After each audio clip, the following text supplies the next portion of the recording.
안녕하십니까? 사연을 들어주실 청취자 여러분들께 인사를 먼저 올리고 시작하겠습니다. 저는 30대 후반에 접어든 여자 사연자로서 평소에 이런 썰들을 좋아해서 자주자주 듣고 즐기고 있었습니다. 그러다가 문득 저에게 있었던 일도 사연으로 한번 올려보면 어떨까 싶어서 이렇게 타이핑을 치기 시작했습니다. 저희 집에 일어난 큰 사건을 한번 재미나게 풀어보도록 하겠습니다. 저희 집에는 이상한 가훈이 하나 존재합니다. 그건 바로 가족들끼리는 모든 걸 나눠야만 한다는 가훈이자 법칙이죠. 그 법을 무시하는 날에는 아주 무시무시한 엄벌이 내려지곤 했습니다. 뭐 말로만 보면 그게 뭐 어때서? 당연한 거 아니야? 하는 생각을 하실지도 모르겠습니다만 실상은 늘 상상 그 이상이었습니다. 우리 아버지께서는 항상 가족들끼리는 콩 한쪽도 나누어야 한다고 하셨고 그 콩 한쪽이라는 게 얼마나 사소한 것인지 알게 된 건 제가 고등학생 때였습니다. 당시에 저를 좋아하던 같은 반 친구가 발렌타인데이 때 저에게 초콜릿을 선물로 주었습니다. 값이 꽤 비싸서 평소에는 사 먹을 수 없는 한 알씩 금박 포장이 된 초콜릿이었습니다. 물론 값도 값이지만 저도 그 친구에게 호감이 있었기 때문에 아껴서 먹으려고 책상 서랍에 꽁꽁 숨겨두고 생각날 때마다 하나씩 꺼내 먹었죠. 그런데 제 여동생이 그 초콜릿을 보고는 저에게 하나만 달라고 졸랐었어요. 저는 당연히 제가 좋아하는 남자애가 준 선물이기에 절대 안 된다고 꺼내 먹을 생각하지 말라고 숫자 세고 있다고 이야기를 했죠. 근데 제 동생은 그게 엄청 먹고 싶었는지 엄마에게 가서 그 초콜릿 하나만 사달라고 조르기 시작한 거예요. 엄마는 귀찮아서 언니한테 하나 달라고 하라고 이야기를 했고요. 동생이 징징거리면서 언니가 안 준다고 했다고 우는 소리를 내니까 아버지께서 방에서 나와서 큰 소리를 치셨습니다. 가족끼리 콩 한쪽도 나눠 먹어야 하는 것인데 그깟 초콜릿이 뭐라고 동생에게 나눠주지 않는 거냐고요.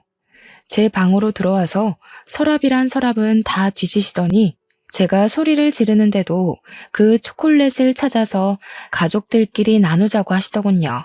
제가 받은 선물인데 고작 7개 남았는데 저를 1개 덜렁 주고는 자기들끼리 2개씩 나눠서 입에 까놓는 게 아니겠습니까? 제가 어이가 없어서 막 울었더니 아버지께서 저에게 울그락불그락한 얼굴로 가족끼리 나눠 먹는 게 그렇게 곶감냐고 하시더라고요. 가족들에게 베풀면 나중에 네 복으로 돌아온다고 당당하게 말하시는데 저는 그것도 제 마음에 폭력을 휘두른 것이란 생각이 들었습니다. 마음에 든 멍은 빠질 생각을 하지 못했고 자연스럽게 아버지와 거리를 두게 된 큰 사건이었죠.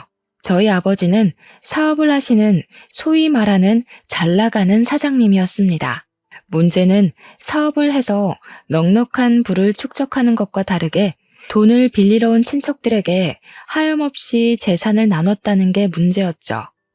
허구한 날 문지방을 밟으며 돈 좀 빌려달라고 말하는 친척들을 내치지 않는 아버지 때문에 엄마는 피곤해하시고 속상해하셨습니다. 물론 우리 아버지께서 꽤 건실한 사업체를 운영 중이셨기에 가족들이 먹고 사는데 전혀 문제가 없긴 했습니다. 모은 돈으로 건물도 한 채 사서 가지고 계시며 월세를 받고 있기도 했고 그러니까 엄마도 아버지에게 싫은 소리를 한번 못 하셨죠. 아버지께서는 어릴 때 정말 가난하게 살아서 온 가족이 힘들었었다며 가족들을 더 이상 고생시키고 싶지 않은 마음에 나누는 거라고 하셨습니다. 어떻게 보면 콩 한쪽까지도 나눠야 한다는 강박관념에 사로잡혀 사시는 분 같았습니다. 하지만 저는 그게 별로 이해가 가지 않았단 말이죠. 나눠줘봐야 감사한 줄도 모르고 더 줘라, 더 내놔라 하는 강도처럼 굴었거든요.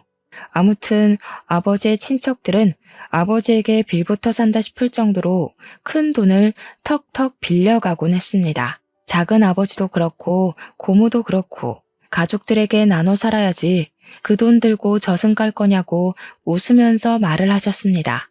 하도 날강도처럼 뻔뻔하게 굴길래 제가 아버지께 한 번은 속내를 털어놨던 적도 있었습니다. 왜 아빠는 고모며 작은 아빠며 그렇게 돈을 퍼다 나르냐고요. 그러니 아버지께서는 할머니 할아버지께서 겨우겨우 모은 전 재산을 돌아가시면서 아버지께 전부 물려주어서 그렇다고 했습니다. 장남이라 재산을 온전히 가졌으니 동생들도 돌봐야 하는 것도 장남의 목 아니겠냐고요. 그러면서 저에게도 여동생에게 많은 걸 나누고 함께 해야 한다고 잔소리를 하셨습니다. 그런데 그 말을 듣고 계시던 엄마가 한숨을 쉬면서 이야기를 하시더라고요. 고작 산 몇 평 받고 빚만 잔뜩 떠넘겼던 주제에 재산을 받았다고 이야기를 할 수 있는 거냐고요. 아버지께서는 다 지난 이야기 해서 뭐하냐고 궁시렁거리시면서 자기가 번 돈으로 가족들에게 나누는 거니까 집안 살림이나 잘 살피라고 하시면서 대화는 마무리되었습니다. 저는 끝까지 그런 아빠의 독불장군 같은 모습이 이해가 가지 않았고 먼 친척까지 챙길 여유가 없었으므로 동생만 잘 챙기자 싶었습니다. 제가 성인이 되어서도 집안의 분위기는 달라진 게 전혀 없었습니다. 제가 회사에서 명절 선물을 받아온다거나 친구들에게 생일 선물을 받아오거나 하물며 제가 제 돈 주고 산 옷까지도 온 가족이 나누는 거라고 돌려 입었습니다. 새로 산 옷을 입고 친구들이랑 놀러 가려고 했는데 제 동생이 입고 있는 걸 봤을 때 얼마나 화가 났던지 하루빨리 독립이라도 해야 하나 싶어서 악착같이 돈을 모으기 시작했습니다. 제가 동생에게 옷을 벗으라고 난리를 치자 아버지께서 동생한테 그것도 양보 못하냐면서 화를 내셨거든요. 진짜 너무너무 스트레스를 받았지만 이 집에 살고 있는 동안에는 절대 바뀌지 않을 법칙이라 생각하며 제 속을 달래야 했습니다. 대학을 졸업하고 열심히 취업 준비를 했지만 그저 그런 중소기업에 취직을 하게 되었습니다. 취업이라는 게 아무리 노력을 해봐도 제가 가고 싶은 대기업에 가기엔 턱없이 부족하더라고요. 중소기업에서 버는 월급이야 너무나도 빤했지만 그마저도 아버지께서 나눠야 한다고 할까봐 월급까지 속여가며 일을 하고 있었습니다. 착실하게 적금을 부으면서 돈이 모이면 무조건 집부터 얻어야겠다 하는 마음으로 버티고 있었는데 어느 날 아버지께서 그러시더라고요. 가족끼리 따로 사는 건 절대로 용납할 수 없는 일이라고. 결혼 전까지는 무조건 같이 살아야 한다고 말이죠.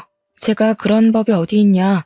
출퇴근도 힘들고 하니 원룸 얻어서 나가 살겠다고 했더니 죽어도 안 된다고 하시는 겁니다. 결국 저에게 이 집에서 탈출할 수 있는 유일한 구멍은 결혼밖에 없다는 결론이 나오게 되었습니다. 29살이 된 저는 생필품 하나까지도 감시를 하시는 아버지 때문에 탈모가 생길 지경까지 이르렀고 결국 결혼에 대한 환상을 품게 되었습니다.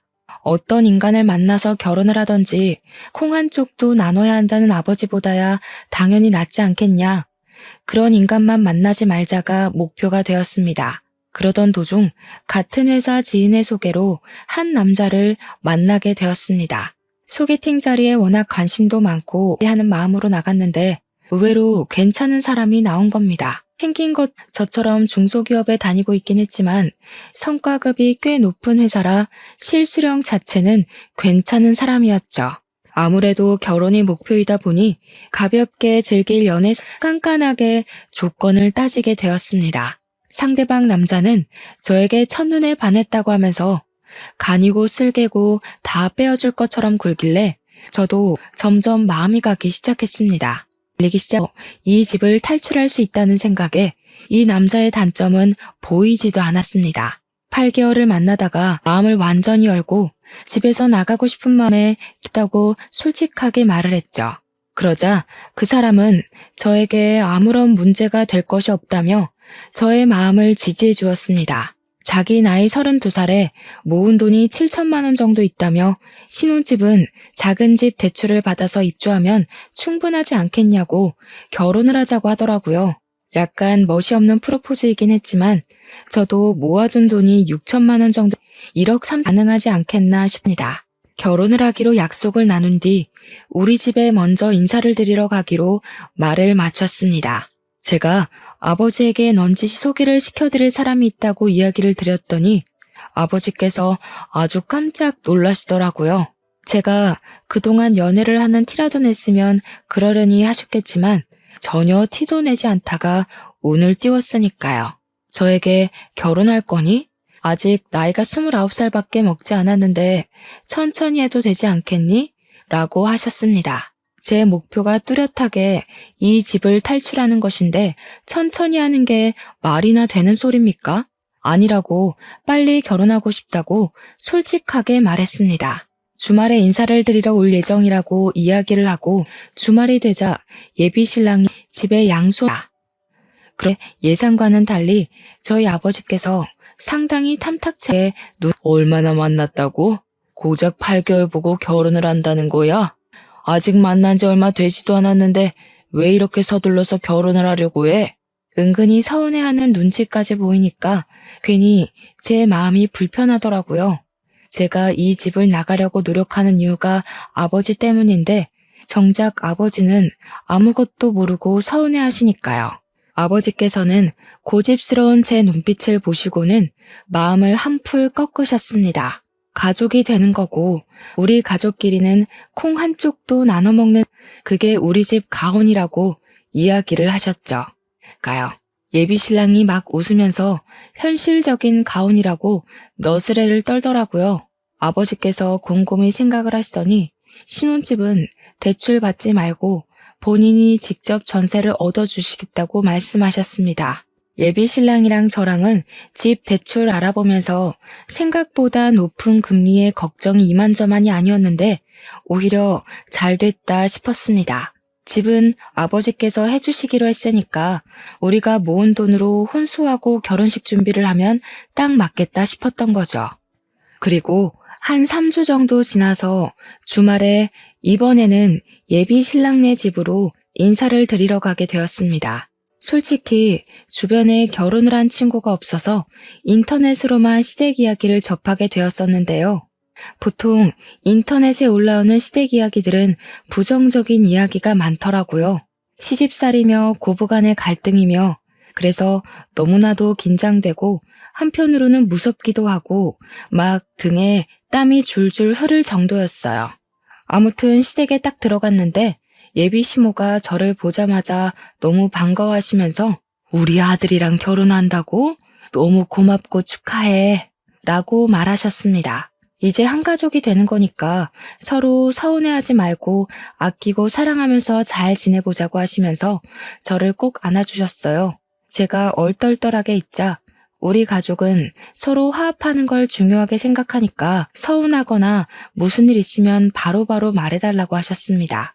화사하게 웃으면서 이야기를 하시는데 와, 나 진짜 너무 좋은 사람을 만났구나 하고 감사함까지 생기더라고요. 시모 얼굴이 정말 곱고 엄청 선하게 생긴 이미지여서 저는 너무너무 좋다고 앞으로 잘 지내고 싶다고 인사를 드렸어요.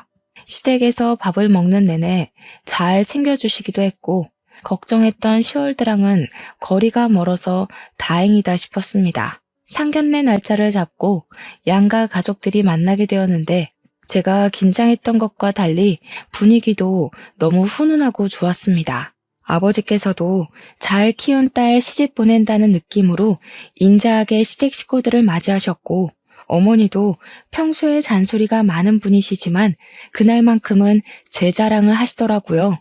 시부모도 우리 부모님께 딸아이 곱게 키워주셔서 감사하다고 집안 식구로 맞이해서 잘 보살피겠다고 하셨고요. 팔뚝에 막 소름이 돋긴 했지만 결혼해서 잘 살 수 있겠구나 하는 확신이 드는 자리이기도 했습니다. 그렇게 남편과 저는 연애를 시작한 지 10개월 만에 결혼을 하게 되었고 양가의 만남 이후 결혼식도 빠르게 진행되었습니다. 신혼집은 아버지께서 해주셨고 혼수는 둘이 발품 팔아 구했습니다. 그렇게 결혼식까지 무사히 치르게 되었습니다. 문제는 결혼을 하고 나서부터 시작이 되었습니다. 처음에는 잘 몰랐던 부분인데 결혼을 하면 보이게 되는 부분이 있잖아요. 같이 살기 시작한 이후에 보이는 단점들이 보이기 시작하는데 남편이 엄청나게 게으른 사람이었던 거죠. 회사에 출근하는 것조차 우는 소리가 없으면 못하는 사람처럼 아침부터 엄청나게 징징거리면서 출근을 했어요. 더 자고 싶다. 누워있고 싶다. 양치하기 귀찮다. 누가 시켜줬으면 좋겠다. 나 대신 일할 사람 없나? 툭하면 이런 말을 반복했습니다. 저는 진절머리가 났죠. 그런데 남편이 되도 않는 말을 하는 게 이게 끝이 아니었습니다. 나는 사업가 체질인 것 같은데 그냥 사업을 시작해볼까? 장인처럼 사업하면 잘할 수 있을 것 같은데 하면서 은근히 퇴사하고 싶다는 의견을 피력했고요. 물론 제가 그때마다 못 들은 척 그냥 넘어갔지만 하루 종일 사업 타령을 하며 허튼 소리를 하니 그건 또 그것대로 피곤하더라고요. 제가 결국에는 남편에게 2세 계획을 생각하면 안정적인 직장에 남아있는 것이 낫지 않겠냐고 몇 번이나 진지하게 이야기를 했습니다. 그러니까 남편이 하는 말이 어차피 집도 장인이 줘서 대출 갚을 것도 없고 결혼 자금 모았던 것도 거의 다 남아있지 않냐고 하더라고요. 고정적인 수입은 저에게 있으니 문제될 것이 하나도 없다고 말을 하는 겁니다. 거기다가 둘이 모은 돈 1억 3천만 원 중 결혼식 비용, 혼수 비용 빼고 9천만 원 정도가 남아 있었는데 그 돈으로 사업하면 충분하지 않겠냐고 하더라고요. 저는 당연히 남편을 말렸죠. 지금 집도 좁은 집인데 나중에 아이가 태어나면 그 돈 보태서 큰 집으로 이사를 가야 하지 않겠냐고요. 남편은 입을 삐죽이면서 제 말에 따로 반박을 하진 못했죠. 물론 그렇다고 사업에 대한 마음을 접었다는 건 절대 아닙니다. 그날 이후로 매일같이 남편은 저에게 회사에서 너무 힘들다, 과장이 잔소리한다, 부장이 결제를 해주지 않고 다시 해오라고 한다 하면서 투정을 부리기 시작했어요. 제 피를 말려서라도 퇴사를 해야겠다는 목표를 잡은 것인지 결혼한 지 3개월 만에 남편의 징징거림에 짜증이 막 솟구치더라고요. 제가 든든한 방패막이 남편을 얻은 건지 3살 먹은 아이를 얻은 건지 헷갈릴 지경이었죠. 더 큰 산은 바로 시댁이었습니다. 남편이 시댁에 가서 회사 그만두고 싶다, 사업을 한번 해봤으면 좋겠다 하면서 장황하게 별 볼 일 없는 사업 계획을 포장해서 말했더라고요. 근데 남편의 사업 아이템이라는 게 이렇다 할 아이디어가 있는 것도 아니었거든요. 그냥 중국에서 저렴한 홈카메라 같은 걸 사와서 국내에서 라벨링만 새로 해서 펫 전용 홈카메라로 둔갑해서 팔겠다는 거였어요. 또 허튼 소리 시작했다 싶어서 가만히 있었는데 시댁에서 글쎄 아이디어가 너무 좋은 것 같다면서 한번 해보라고 부추기는 거예요. 제가 놀래서 정색을 하고 시댁 식구들에게 저거 해서 얼마나 벌겠냐고 그냥 회사 다니는 게 최고라고 이야기를 했죠. 그런데 시모가 전혀 예상치 못한 답변을 하셨습니다. 우리 아들이 스트레스를 받아서 죽겠다는데 너는 내조를 더 열심히 할 생각을 해야지.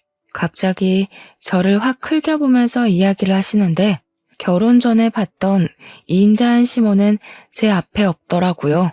저도 순간 짜증이 나서 지금 이렇게 말리는 게 내조하는 거라고, 그리고 맞벌이 부부 사이에 아내가 남편 내조해야 된다는 법이 어디 있냐고 대들었죠. 그러니까 시모가 갑자기 기가 차다는 듯이 우리 아들 밥은 잘 챙겨주고 있는 거 맞냐고, 우리 아들 살이 쏙 빠졌다고 하면서 혀를 끌끌 차더라고요. 언제는 서로 서운한 일 만들지 말고 잘 살아보자고 그러더니 저도 기가 차더라고요. 다른 내용은 싹 무시하고 사업은 절대 안 된다고, 이런 걸로는 먹고 살기 힘들다고 이야기를 하고 마무리를 했죠. 아니, 마무리를 했다고 생각을 했죠. 사업 타령한 지 6개월쯤 지나서 남편이 대뜸 자기 사표를 냈다고 이야기를 하는 겁니다. 제가 미친 거 아니냐고, 갑자기 사표를 던지고 오는 게 어디 있냐고 하니까 남편이 한숨 푹 쉬면서 회사에서 일이 있었다고 하더라고요. 거래처 대금 정산을 하느라 전표를 관리하는데 금액에 큰 구멍이 생겼다는 겁니다. 과장이랑 같이 목욕탕을 가고 회사 돈으로 비싼 밥을 사 먹고 했는데 영수증을 따로 챙기지 못한 게 한두 건인 줄 알았더니 엄청나게 많았던 거죠. 뻔뻔한 남편은 회사에서 잘리기 전에 먼저 실업급여라도 신청해 보려고 사표를 냈다고 이야기를 하더라고요. 제가 기가 막혀서 지금 회사 돈을 가지고 네 돈처럼 막 썼다고 이야기하는 거냐고 하니까 입을 꾹 다물고만 있었습니다. 미친 거 아니냐고, 회사에서 소송이라도 들어오면 어떻게 할 거냐고 하니까 그니까 사표 내는 걸로 마무리했다고 하면서 오히려 큰 소리를 내는 겁니다. 진짜 속이 터져나갈 것 같아서 사표 내놓고 실업급여는 어떻게 받을 거냐고 하니까 눈만 멀뚱멀뚱 뜨더라고요. 그러면서 뭐라는 줄 아세요? 회사 그만두면 자동으로 실업급여 나오는 거 아니냐고 미친 소리를 하더라고요. 제가 기가 막혀서 그냥 할 말이 쏙 사라지더라고요. 앞으로 뭐 해먹고 살 거냐고 물어보니까 글쎄 하는 말이 당신이 벌어오는 돈으로 우리 둘이 못 살겠어? 하면서 드디어 본론을 꺼내더군요. 9천만 원 남아있는 통장 자기한테 주면 사업 한번 제대로 시작해보겠다고요. 자기가 무슨 수를 써서라도 그 돈 다시 채워 넣을 테니까 믿어달라고 하면서 저를 설득하기 시작했습니다. 저는 당연히 안 된다고 딱 잘라 이야기를 했는데 시모한테 그것조차 일렀는지 다음날 시모가 우리 집에 찾아온 거예요. 저한테 그깟 돈이 뭐가 중요하다고 남편 길을 죽이냐고 하면서 집안을 쓱 둘러보더니 소리를 치시더라고요. 집안 꼬라지가 이게 뭐니 정말? 집 청소 좀 해야겠다. 주말이라고 늘어질 생각하지 말고 반질반질하게 쓸고 닦으란 말이야. 수건은 삶아서 쓰는 거 맞니? 우리 아들 피부가 예민해서 세탁을 잘해야 돼. 요즘은 세탁기가 삶아주는 것도 다 해요. 세탁기로 해봐야 직접 끓여서 삶는 거랑 같겠니? 당장 수건부터 삶아라. 수건 삶고 난 다음에 속옷도 삶고 청소기만 돌리지 말고 물걸레질까지 하고. 우리 아들 미세먼지에 약한 거 몰라서 그래? 그리고 냉장고에 먹을 것도 하나 없더라. 그러니까 우리 아들 살이 빠지지. 집안 살림 하나하나를 들춰보면서 잔소리를 하는데 저도 그냥 넘어가면 안 되겠다 싶더라고요. 시모한테 집안 살림 하나하나 간섭하시면 서운하다고 하니까 시모가 눈을 치켜뜨면서 지금 자기한테 뭐라고 했냐고 다시 말해보라고 성을 내더라고요. 결혼 전에 보여줬던 모습은 어디 가고 저한테 언제는 화합하면서 잘 살아보자고 하더니 너무 일방적으로 나오는 것 아니겠어요? 저도 화가 나서 시모한테 너무 간섭이 심하다고 궁시렁거렸더니 어디 시모한테 말대꾸를 하냐며 노발대발했죠. 내가 이 정도 간섭도 못하니? 우리 아들 살림이나 마찬가지인데 라고 하시더라고요. 그러더니 한술 더 떠서 다음 주 주말에 시댁에 와서 살림을 배우고 가라는 거예요. 죽어도 안 가려고 애둘러서 이야기를 했는데 일주일 내내 전화해서는 오라고 난리를 치길래 어쩔 수 없이 도살장 끌려가는 소마냥 갔죠. 그랬더니 화장실에 들이밀고는 턱을 치켜뜨길래 화장실 청소하라고요? 했더니 욕조를 보라고 하더라고요. 욕조에 이불 빨래가 산더미처럼 들어있는데 그걸 밟아서 빨으라고 시키는 겁니다. 어머님, 요즘 코인 세탁방 같은 데 가면 이불 빨래할 수 있는 큰 세탁기 있어요. 거기서 빨래하는 게 훨씬 편하죠. 어머, 예, 거기 누가 썼는지도 모르는 세탁기에서 이불을 빠는 게 말이 되니? 그리고 이불은 밟아서 빨아야 제대로 빨리는 거다. 그러더니 이불 빨래, 커튼 빨래, 시댁 물걸레질까지 싹 시키더라고요. 밥까지 차리라고 눈짓하는 거 죽어도 못하겠다고 고개 빳빳이 들고 가만히 있었더니 우리 아들 살 빠진 것만 봐도 알만하다면서 갑자기 급발진하시대요. 저도 참으면 안 되겠다 싶어서 어머님이 반찬 좀 해서 가져다 주시면 되겠다고 했죠. 시무랑 저랑 대치하고 있는데 속 없는 남편놈은 낄낄 웃으면서 자기 엄마 성질 건드리지 말라고 하더라고요. 진짜 뺨이라도 한 대 후려치고 싶었습니다. 저도 집에 오는 길에 남편에게 경고했죠. 너도 내 성질 건드리지 말라고요. 오늘은 처음이라서 봐준 줄 알아 했더니 입국 다물대요. 그 뒤로도 사업 타령은 가시질 않았고 어찌나 노래를 불렀는지 저희 부모님도 그 사실을 알게 되셨죠. 근데 우리 아버지께서 남자가 사업 한번 해보는 거 나쁘지 않은 일이라면서 실패도 해보고 성공도 해보면 견문이 더 넓어진다고 남편 편을 들더라고요.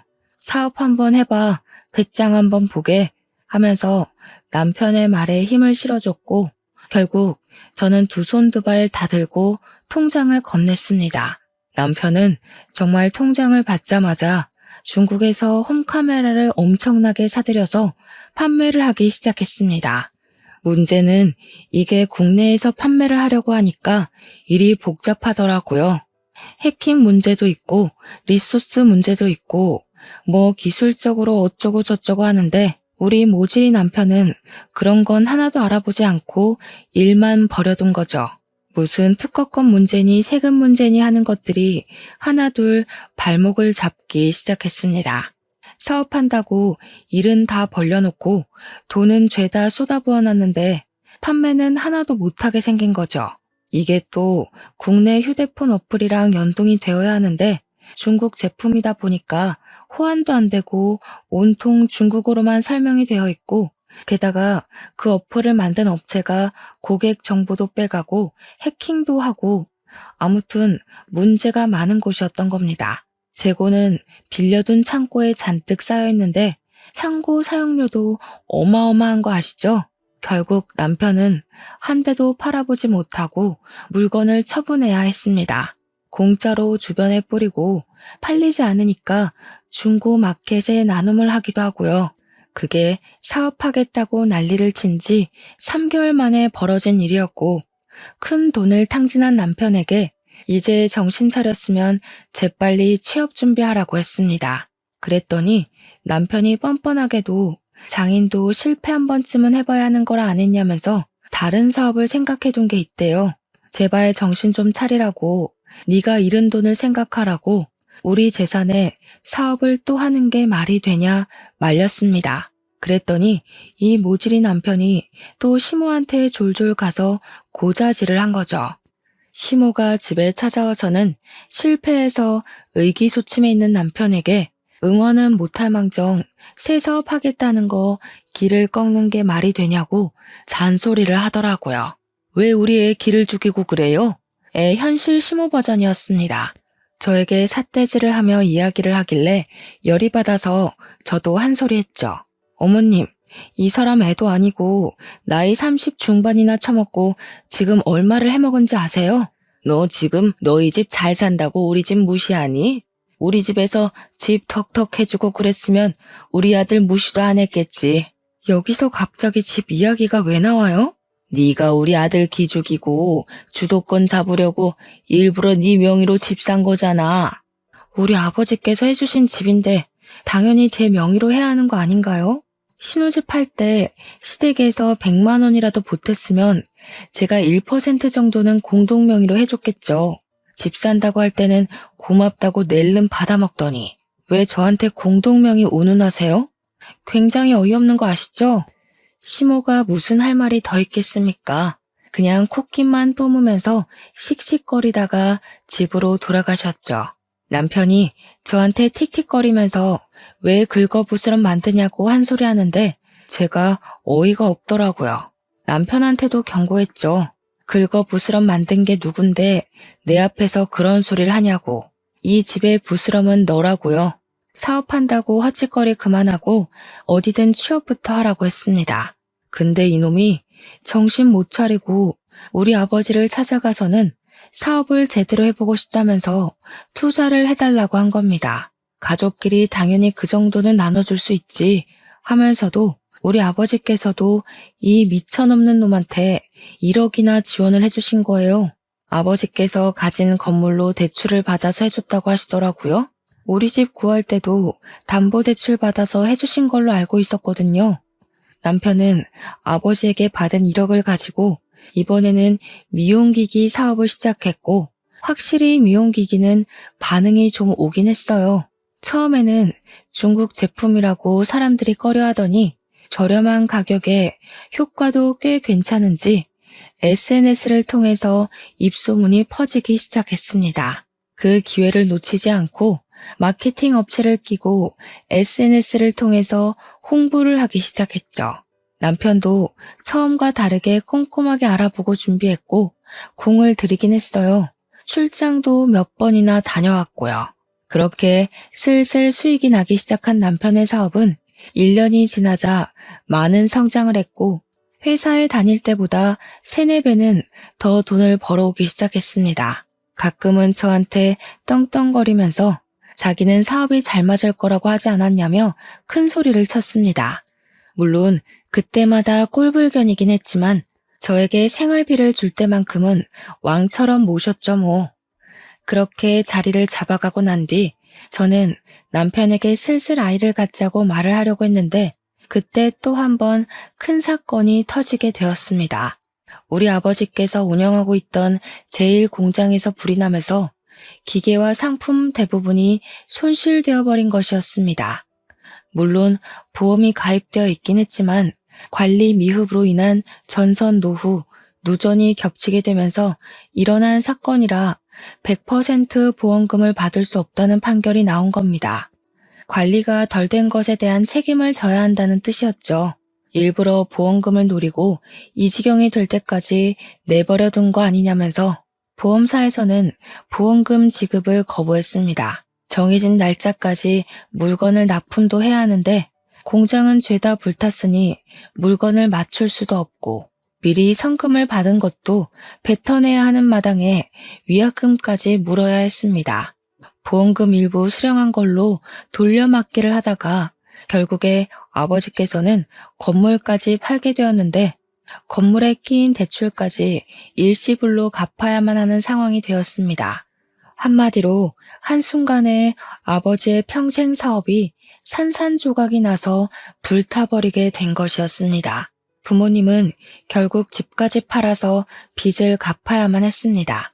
저에게 연락이 와서 며칠만 집에서 지내도 되겠냐고 물어보시길래 냉큼 오시라고 했더니 얼굴이 많이 상해 있더라고요. 그동안 아버지께서 친척들 집을 돌면서 돈을 빌리러 다니셨던 모양입니다. 제가 작은아버지와 고모한테 이야기를 좀 해보라고 그동안 빌려간 돈 많지 않냐고 하니까 아버지께서 부들부들 떠시더라고요. 그러면서 그 잡것들 이러시길래 깜짝 놀랐죠. 아버지께서는 무슨 일이 있어도 가족들 욕은 잘 안 하시거든요. 그래서 무슨 일이 있었냐고 물어보니까 손주들이며 자식들이며 죄다 유학 보내놓고 외국 여행 다니고 하는 것들이 돈 좀 빌려달라니까 전화를 뚝 끊어버리대요. 형 사업 망했어? 빚졌어? 하더니 앞으로 연락 안 했으면 좋겠다고 하면서 돈 없다고 했다는 겁니다. 자기들이 돈 없을 때는 살랑살랑 하더니 돈 좀 빌려달라니까 끊어버리는 게 무슨 가족이냐면서 가족들끼리 나누며 살긴 개뿔이라고 지들 필요할 때만 가족이라고 하시더라고요. 작은 아버지와 고모뿐만 아니라 친척들 전부 아버지 사업 망했다고 하니까 등을 돌렸다고 합니다. 그 이야기를 하는 내내 아버지의 표정이 너무 좋지 않아서 은근 마음이 쓰였습니다. 우리 아버지께서 갑자기 멀뚱히 있던 남편에게 그러시더라고요. 자네 사업 자금 내가 대준 거 알지? 그러더니 본인을 좀 도와줬으면 좋겠다고 넌지시 운을 띄우니까 우리 남편이 얼마나 도와드려야 하는데요? 하고 하더군요. 아버지께서는 1억을 빌려주었으니 그 정도만 줬으면 좋겠다고 대충 돌려 막아야 할 건 다 막아놨으니 미천만 있으면 된다고 하셨습니다. 아무런 말 없이 빤히 아버지를 바라보고 있는 남편의 옆구리를 쿡 찔렀죠. 그러니까 남편이 인상을 팍 쓰면서 1억이나 빌려달라고요? 하면서 자기가 아무리 잘 나가는 사업가라고 해도 1억을 어떻게 뚝딱 마련하냐고 하더라고요. 저는 남편의 입에서 당연히 거절이 나올 거란 생각을 못했기에 입만 떡 벌리고 있었습니다. 남편은 처제는 어디서 뭐하고요? 하면서 자기가 5천만 원까지는 내일까지 알아볼 테니까 불편하게 집에서 그러지 말고 돈 줄 테니 숙박업소 가 계세요 하는 겁니다. 아니 멀쩡한 집 놔두고 밖에서 자라는 건 무슨 소립니까? 저는 놀래서 무슨 소리를 하는 거냐고, 우리 작은 방에서 주무시면 되지 않겠냐고 남편에게 이악 물고 이야기를 했습니다. 그러니 남편이 뭐라는 줄 아세요? 작은 방에 자기 사업 계획서랑 자료가 다 있는데 뭘 믿고 장인 장모를 거기에 모시냐는 겁니다. 우리 아버지를 쓱 보면서 장인이 자기 사업 아이디어라도 훔쳐가거나 자기 거래처에 무슨 짓을 할 줄 알고 믿냐고. 그 말에 제가 얼마나 경악을 했는지 모릅니다. 5만 원짜리 지폐 2장을 건네면서 이 돈으로 나가서 주무시고 배달 음식이라도 시켜 드시라고 선심 쓰듯 이야기를 하는데, 와, 사람이 돌겠더라고요. 부모님도 그 돈 받아서 초라하게 집을 나서는데 제가 그냥 계시라고 해도 이 집이 더 불편하다고 나가시더라고요. 현관문이 닫히자마자 열이 받아서 남편한테 바로 달려들었습니다. 야, 네가 사람이냐? 너네 엄마 아빠였어도 이렇게 행동할 거니? 네가 지금 버는 돈이 다 누구 주머니에서 나온 돈인지 알고 하는 행동이냐고. 진짜 어이없네. 내가 5천만 원 구해온다고 말했잖아. 어이없는 건 나지. 받은 건 1억인데 갚는 건 왜 5천만 원이야? 그리고 이 집도 우리 아빠가 해준 집인 거 알고 하는 소리지? 어떻게 집 해준 사람을 밖에서 자라고 내쫓을 수가 있어?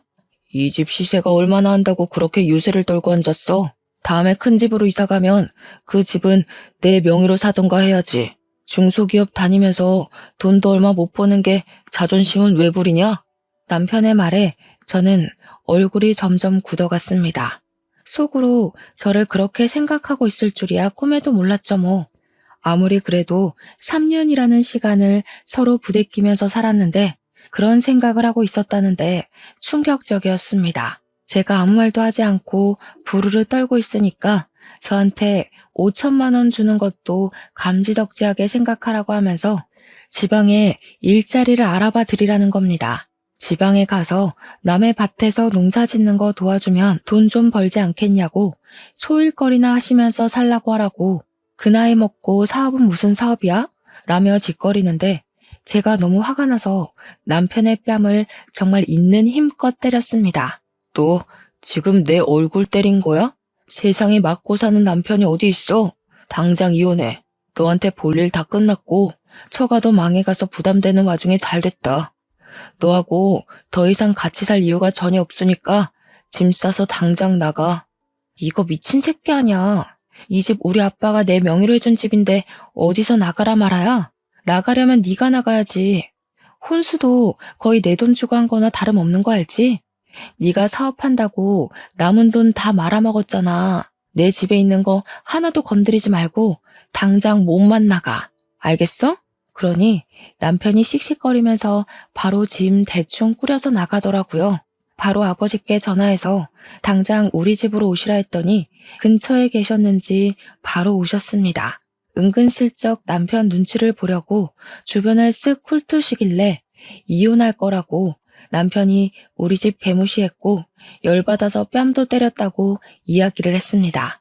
부모님께서 본인들 때문에 벌어진 일이라는 생각이 드셨는지 고개를 숙이고 계시길래 죄 지은 거 없으니 그러지 말라고 말씀드렸죠.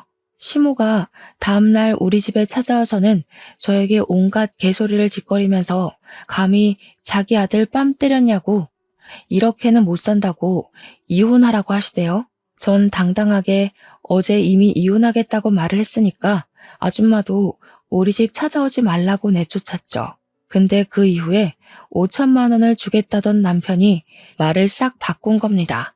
이혼하는 마당에 자기가 왜 5천만 원을 구해다 줘야 하는 거냐고 뻔뻔하게 나오는데 정말 인간 말종이다 싶었습니다. 이혼 진행을 하면서 애도 없고 하니 양육비 조정할 내용도 없었고요. 협의 이혼으로 진행해서 위자료도 따로 없이 완벽한 남남이 되었습니다. 구청에 가서 이혼 서류를 제출하자마자 저는 변호사를 선임해서 재산 분할 청구 소송을 진행했습니다. 일단 금액은 크게 부르자 싶어서 10억을 분할해달라고 요청을 했습니다. 그동안 남편 사업이 성장을 한 것도 우리 아버지의 미천이 아니었으면 불가능한 일이었잖아요. 거기다가 집도 제가 해갔고요. 전 남편이 결혼하고 거의 바로 회사를 그만두었기 때문에 제가 먹여 살렸다는 증거까지 완벽하게 있었거든요. 법원에서는 재산 분할에 대해 저에게 손을 들어주었지만 10억은 과하다고 5억을 배상받으라는 판결이 나왔습니다. 5억을 받아서 그 돈으로 아버지의 사업에 급한 불은 끄게 되었습니다. 오히려 1억 7천만 원 정도가 남게 되었고 아버지는 그 돈으로 다시 한번 공장을 일으켜 보겠다고 하셨습니다. 저는 그 돈을 모두 아버지께 드렸고 아버지는 발로 뛰며 이전 거래처 사장님들을 만나셨어요. 이전 거래처에서도 아버지의 사고를 안쓰럽게 생각하셨고 돈으로 지원해 줄 순 없어도 거래는 끊지 않고 계속하겠다고 의향을 밝히셨습니다. 아버지의 공장은 다시 한번 조금씩 굴러가기 시작했습니다. 그 일이 벌어진 지 3년이 더 지나고 공장은 다시 완전히 복구되었고 신혼집으로 썼던 그 작은 집에서 부모님과 저 셋이서 살고 있었습니다. 물론 공장이 돌아가기 시작하면서 따로 사는 동생과 합치기 위해 더 큰 집을 대출받아 계약을 했고 이사를 가려고 준비 중에 있었죠. 전 남편과 이혼한 이후에 하루라도 빨리 이 집을 떠나고 싶다는 생각도 한몫했고요. 짐을 다 싸놓고 이사 준비를 하고 있던 어느 날 초인종 소리가 들리길래 확인도 하지 않고 문을 열었습니다. 당연히 여동생이 찾아왔을 거라 생각해서 문을 열었는데 전 남편이 초췌한 얼굴로 서 있는 겁니다. 저는 싸늘하게 여긴 왜 왔냐고 당장 꺼지라고 말하니까 제 손을 덥석 잡더니 한 번만 도와달라고 하면서 묻지도 않은 자기 근황 이야기를 줄줄 읊더군요. 저랑 이혼을 하고 나서도 한동안은 잘 먹고 잘 살다가 회사에서 직원으로 일하던 여자를 만나서 약혼도 하고 결혼 준비를 하던 와중에 사기를 맞았다고 하더라고요. 남편의 사업장에서 회계 쪽 일을 하던 여자였는데 공금 횡령을 하면서 교묘하게 돈을 들고 날랐다더군요. 돈을 들고 나른 것까지야 꾸역꾸역 괜찮았는데 국세청에서 집중 감사가 나오면서 횡령의 세금 누락까지 다 까발려졌다네요. 그 소식에 거래처들은 갑자기 끊기고 세금 폭탄에 벌금까지 맞고 사업장은 순식간에 빚더미에 올랐다고 합니다. 돈에 돌지 않으니 직원들 월급이 밀리는 건 당연한 수순이고 노동청 신고까지 들어가서 조사를 받았다는군요. 오죽하면 술을 하도 마셔서 간에 무리가 오는 바람에 황달에서 벗어날 수 없다고 저한테 한 번만 살려달래요. 우리 아버지한테 가족끼리 원래 콩 한쪽도 나누는 거 아니냐면서 도와달라는데 아버지께서 전 남편 싸대기를 확 날리셨습니다. 내가 너랑 왜 가족이야? 하는데 우리 엄마는 싸둔 짐덩어리에서 김장용 굵은 소금을 꺼내 전 남편 면상에 던지시더군요. 전 남편은 소금 맞고 뺨 맞고 멍하게 서 있더니 갑자기 막 울면서 잘못했다고 빌더라고요. 뭐 어쩌라고. 너 망해가는 거 보면 춤이라도 꼭 춰야지 했는데 춤출 기분도 별로 안 난다. 당장 꺼져. 전 남편이 계속 안 가고 있길래 경찰까지 불렀죠 뭐. 경찰서에 조사 쓰러 가니까 시모가 찾아와서는 표독스럽게 절 노려보대요. 같이 살았던 정이 있는데 한번 도와줄 수도 있지 하면서 궁시렁거리는데 가소롭더군요. 아줌마, 우리 친정 힘들 때는 돈 없으니까 꺼지라고 하더니 이제 와서 태도 전환하시는 거예요? 저도 돈 없는 아줌마랑 아줌마 아들한테 관심 없고 말도 섞기 싫으니까 좀 꺼지세요. 저를 보면서 부들부들 떨고 있는 시모를 가뿐히 무시하고 집으로 돌아왔습니다. 우리 가족은 3일 뒤에 집도 예정대로 이사를 했어요. 간혹가다 이전 집 주소로 우편물이나 택배 배송이 가는 일이 있어서 물건 찾으러 양해를 구하고 살던 집에 찾아가니 집주인이 말해주더라고요. 어떤 남자가 몇 번이나 집에 찾아와서 경찰에 신고를 했었다고요. 전 남편이 제가 이사 간 걸 모르고 찾아간 것 같더라고요. 이혼하고 휴대폰 번호도 바꾸고 집도 이사를 갔으니 이제 더 이상 볼 일 없겠죠. 전 남편이 평생 속죄하면서 살 수 있게 최악으로 살았으면 좋겠어요. 저의 사연은 여기까지입니다. 들어주셔서 감사해요.